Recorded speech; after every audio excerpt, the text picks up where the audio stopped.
I caught up with Erica Mosca, who is running for uh, District Assembly 14, and we're gonna ask her a few questions, a couple of questions maybe. So, Erica, you're the first uh, Filipino American descent running for the state assembly. Uh, how is it going for you in your campaign? Thank you so much. I'm very excited that if I win, I will be the first to be a Filipina or Filipino in office. And I feel like it's really important because young people need to see what's possible through different leadership. And even though I'll be the first, I'm not going to be the last. What is the most important issue that is close to your heart, or most important program close to your heart if you end up in the state assembly? There are so many issues that are so important to so many people, and it's really just because of my background as a former teacher, as a nonprofit founder, that education, equitable education, making sure that our youth and our families get all they need through the school system is one of the most important issues for me. Thank you. There was Erica Mosca running for the State Assembly District 14. All right. Thank you, folks. I caught up with Selena Torres, also running for re-election in the state assembly, and I wanted to ask her one question. So, Assemblywoman Torres, how is it going on the campaign for you? You know, the campaign cycle has been super busy just between, working in the classroom and then after school, canvassing, making sure we're knocking on doors every day, and then making sure we're talking to the community, we're phone making, we're text banking, we're just making sure that people know that one, there's an election going on, and two, that they need to get out and vote this election cycle. Last question. What improvements are still needed in our school system in as far as healthcare or other improvements that can be done in the next session? So for those of you that don't know, when I'm not up in Carson City, I'm in our classroom working with our kids every day. I'm an educator, I'm a teacher, and so to me it's really critical that we're looking at all the different things that impact our education system. We need to expand access to affordable housing. We need to expand access to affordable healthcare, and we need to really invest in our education system and invest in the people that are making those buildings run, our teachers, our support staff, our administration. That was Assemblywoman Selena Torres running for District 3. All right. Remember, I caught up with Tim Hughes, who is a member of the Nevada State Board of Education. I'm going to ask him one question. Tim, why is it important for you to support Selena Torres and Erica Mosca in this election? Yeah, thanks for the question. So both of them are great representatives of our great state. And one of the things that I like a lot about both of them is that they understand what is happening on the ground with families and communities and kids day after day. And sometimes you have, policymakers who are well-intentioned who are sort of very disconnected from what's actually happening on the ground.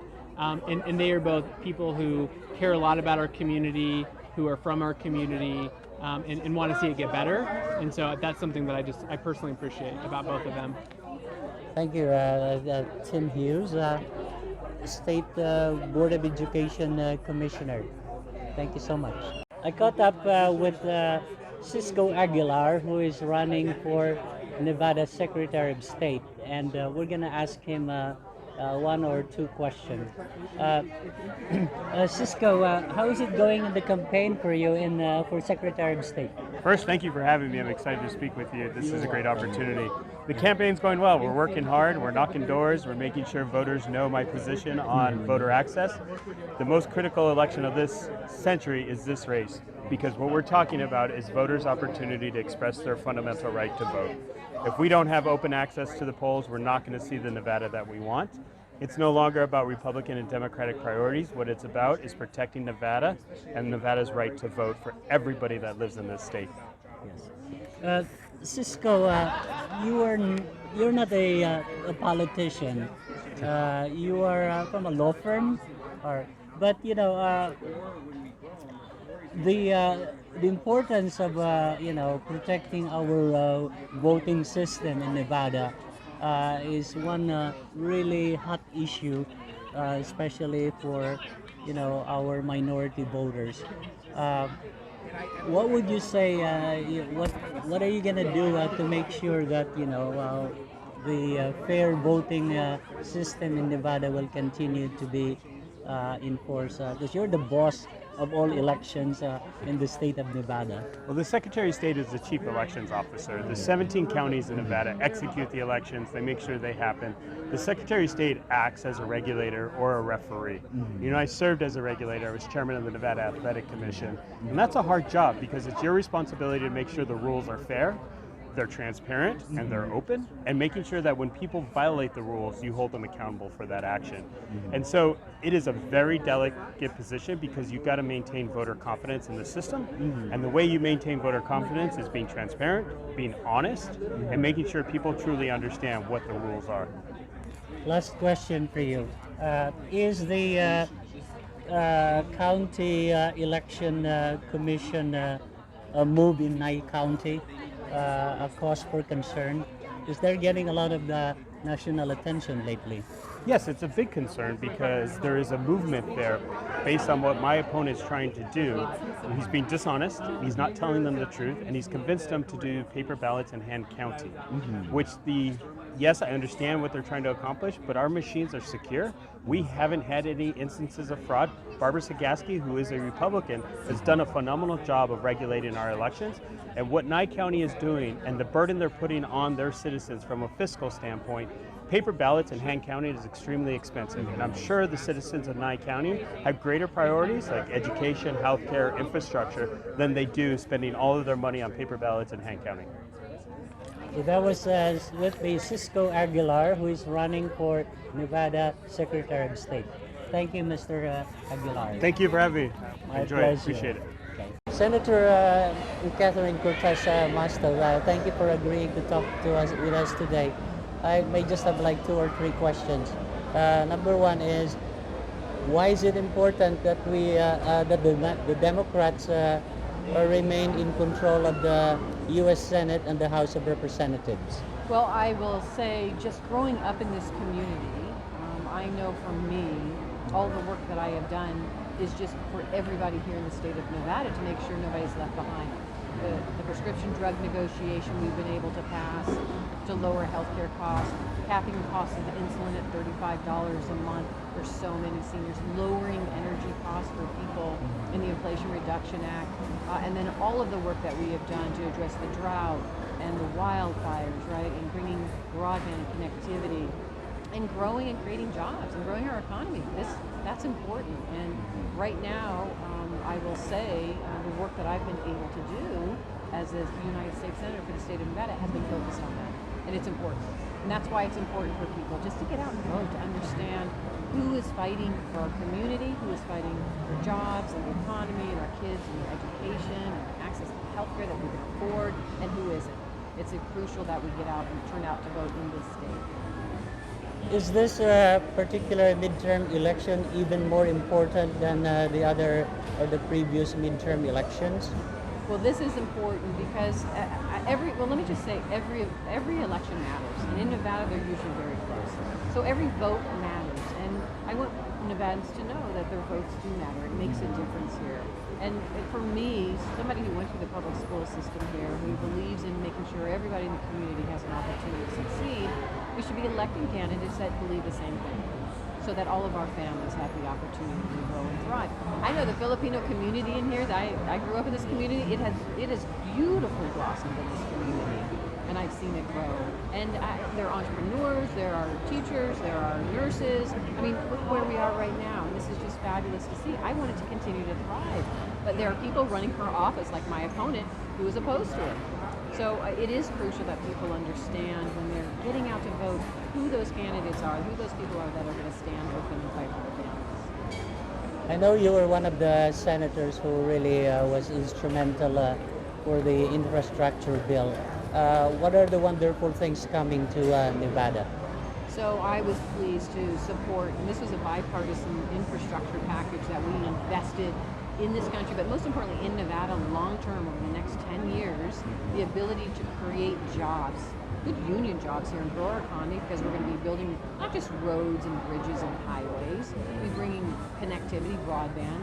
I was also able in that legislation to bring and focus on how we renew our older schools and upgrade our older schools, because like I said, I went to the public school system, and some of my schools that are still are built, but they're not ready for Wi-Fi, or they're not ready for clean energy. So I got legislation to focus on that. And then with the drought, a lot of the work that I've done around drought, making sure we're focused on conservation and reusing our water and augmenting the water along the Colorado River is in the Inflation Reduction Act. I fought for funding $8 billion to address the drought here in southern Nevada, and then also to address the wildfires that we see. But we see the smoke here in southern Nevada, but in northern Nevada, that's where the wildfires are hotter and longer. So I've worked with our firefighters here in this state to actually focus on more legislation to address those issues. Thank you so much. Senator Catherine Cortez Masto, last word from you for our Filipinos and Asian Pacific Islander voters. Yes, thank you. Like I said, I'm so pleased and proud to see the diversity in our community. I grew up with it, and it's so great to see our AAPI community grow and thrive. And really, at the end of the day, it's ensuring that we all are working together to help one another and move forward. And so I'm asking everybody to get out and vote. Early voting starts October 22nd. Get out and vote. Your vote does matter in this state. Thank you so much for talking to us, Senator. Thank you. I appreciate it. Thank you. Welcome again to the polls. I'm Sam.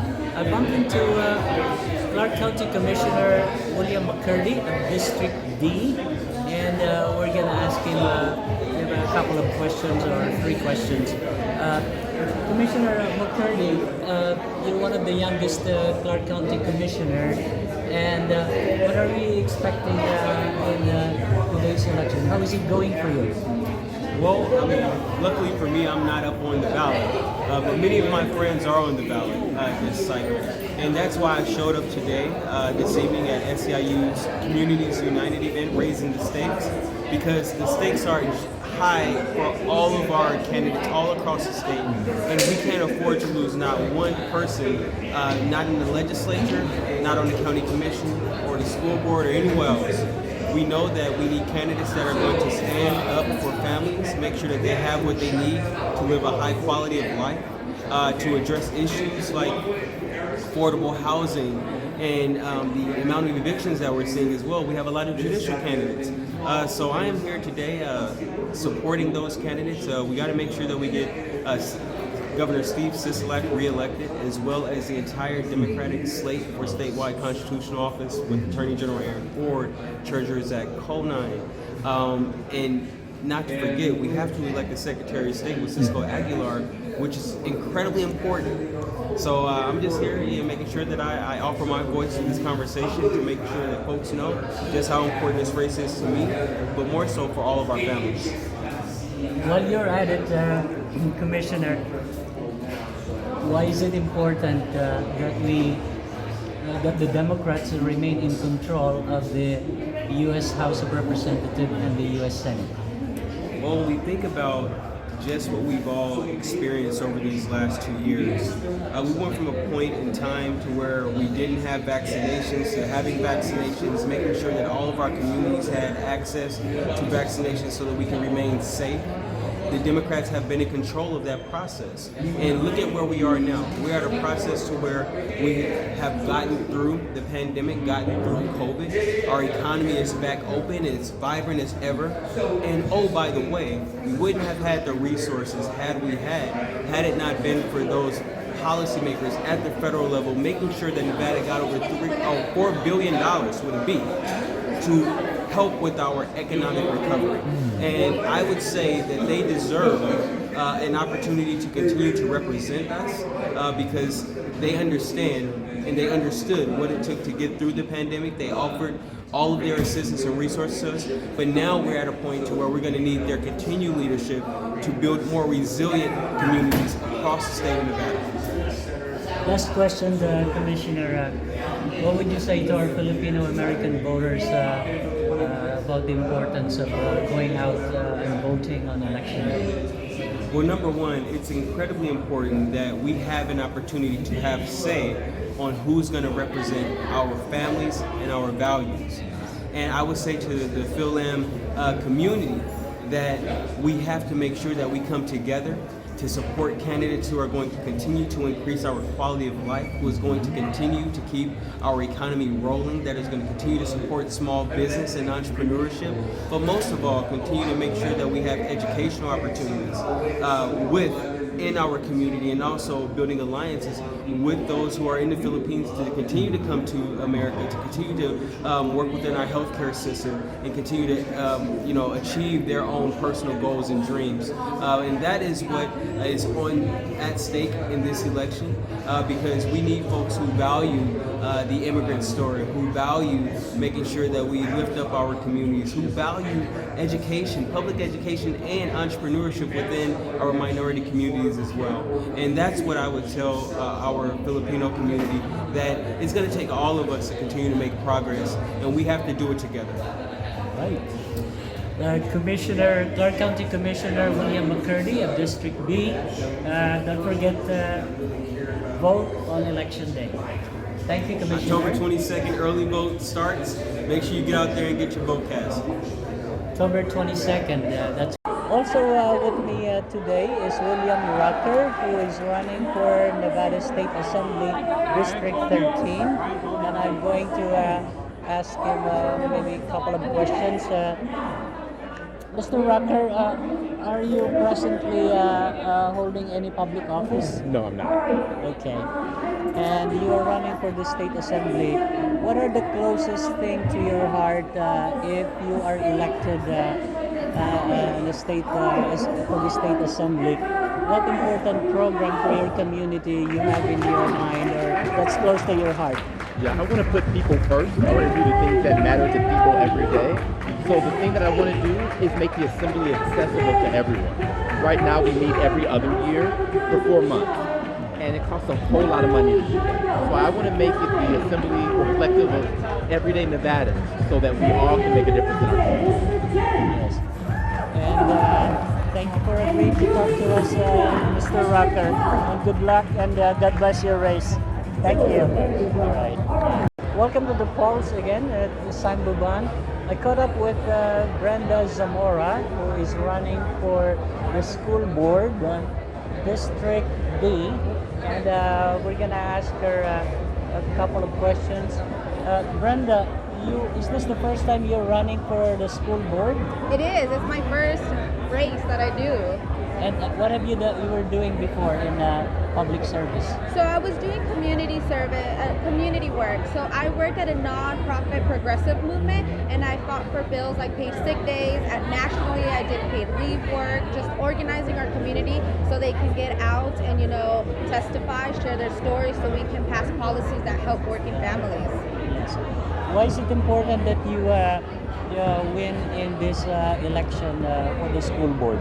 So we have a lot on the line right now. We have a lot of teachers upset with the district. We are already in a teacher shortage. It is important right now that we have someone on the board that's going to listen to our teachers, to our parents, and to our kids. We have high schoolers showing up to the school board. They're sharing their stories. I'm so sorry. They're sharing their stories. They're out here, and they need to be heard. A lot of the time they're just kind of talking to a real board. It feels like a wall, and they're not getting any responses back. So I definitely want to be that voice of my community. And why do you think it's also important that that the Democrats maintain control of the state legislature and the state senate? That honestly, it's because of where the issues align. Especially for me, my issues are making sure that our working families can thrive, and the Democratic side is definitely one that aligns with those issues, and they see those families and those communities who are suffering the most in our state. Brenda, thank you for agreeing to talk to us.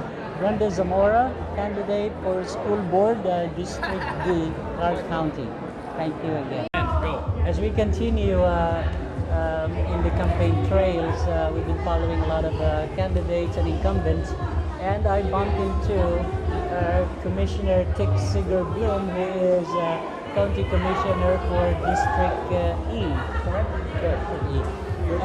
All right, Commissioner Segerblom, Tick Segerblom, you were in the County Planning Commission before, correct? I mean, right now you're still in the County Planning Commission, and if we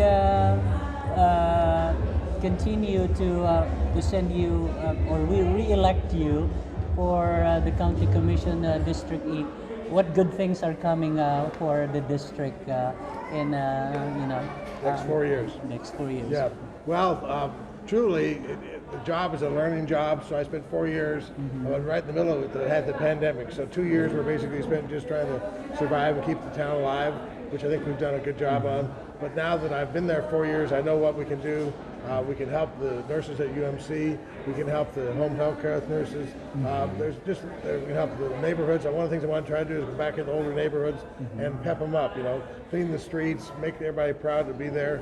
So there's just lots of things we can do as a county commission, spending money and focusing and making people's lives better. Because we've just been through such a terrible time the last couple of years. We kind of lost sight of what government's role is. I think now we're back on the train and we're ready to go forward. Do you think this is one of the election cycle that you will have like a formidable challenger? Absolutely. Anytime it's the midterm of a presidential year and the president empowers the Democrat, we have to really fight because most people think, well, we have a Democratic president, we're in good shape, we don't have to worry about it, so they don't vote. The other side is pissed as hell, so they all vote. And so when that happens, we can lose.